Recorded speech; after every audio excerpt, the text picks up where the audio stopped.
I'm thinking about tribulation. The gospel says tribulation will come, and then the sun and the moon will be darkened, and the stars will fall from the sky, and so on.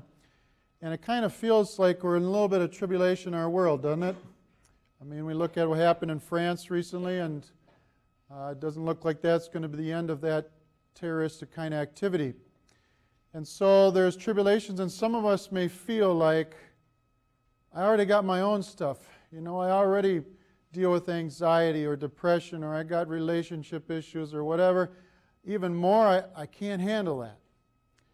And so the Lord has some beautiful messages of hope for you and for I tonight. My deacon at the Hmong parish in St. Vincent's and St. Paul shared this morning that when he used to live in Laos, they had an airport at the village, a small airport, not a big metropolitan airport, small one, and they never had a schedule for the planes. They never had a schedule, so you never knew what time or what day they would arrive. But if you wanted to get on a plane to go somewhere, you had to go to the airport early in the morning, and you just had to wait. And maybe the plane showed up that day, and maybe it didn't. And you had to go early to get in line, because if you're at the end of the line, you might not get a seat anyway. So all over Laos, in these little airports, people would get up at 5 in the morning, and they would walk however many miles it took, get to the small little airport, and then they would wait all day long. Now, eventually the plane did come, whether it was 3 days later or in the evening, by the way, they'd go back home. Didn't come that day, go back home, come back the next morning. In a way, it's a good analogy for the end of time, and that we're all waiting for our Lord to return. And we all want to be ready. We don't know the day nor the hour, no one does, but He is going to return, okay? And that's one of the messages of hope. So tribulation, God allows tribulation because sin has entered the world. Freedom. In freedom, we choose to fall, choose to sin, and so tribulation comes. But God, in His goodness, takes tribulation and turns it into freedom.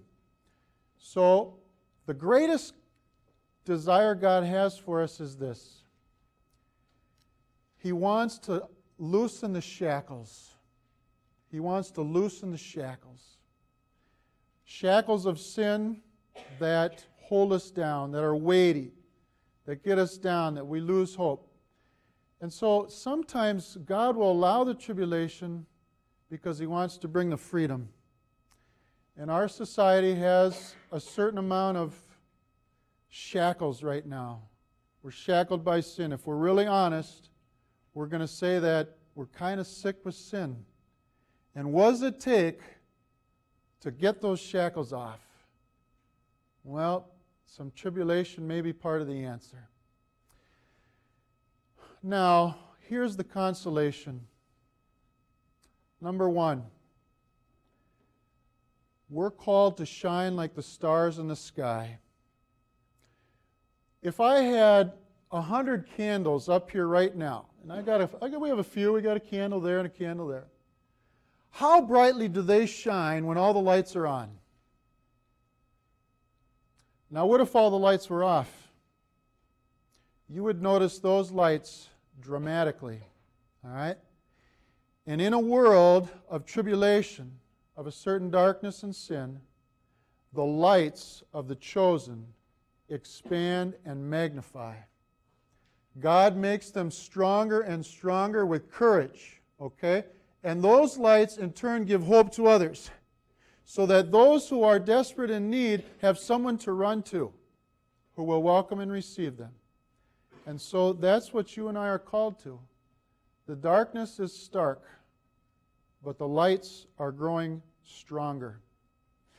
Number two, God does not abandon us. He gives us the consolation of the Spirit, even of the souls who are suffering.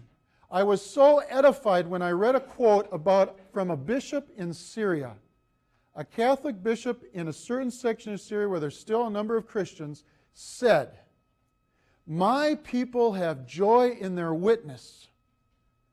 And I thought, wow, would he have said the same 5 years ago? Something of the tribulation has made them more fervent, and in that witness they have joy. And so it is the consolation of the Spirit who comes to everyone in suffering. And finally, Jesus does not abandon, but on the back end of tribulation, he rushes in when things seem all but lost. There he is to save the day. And so it is for all who feel their backs pushed against the wall. Where is God in all of this? We might be asking it even for our fellow student, Evan Steves. Somehow, the divine plan, Jesus wants to come in and save. So, let us turn now to the Lord in a world that is growing dark and say, Lord, I want to put my hope in you. I know that you will rush in to save. I know that you can give me the consolation of the Spirit. Make me that light. Make me that light that shines as a beacon in our world today.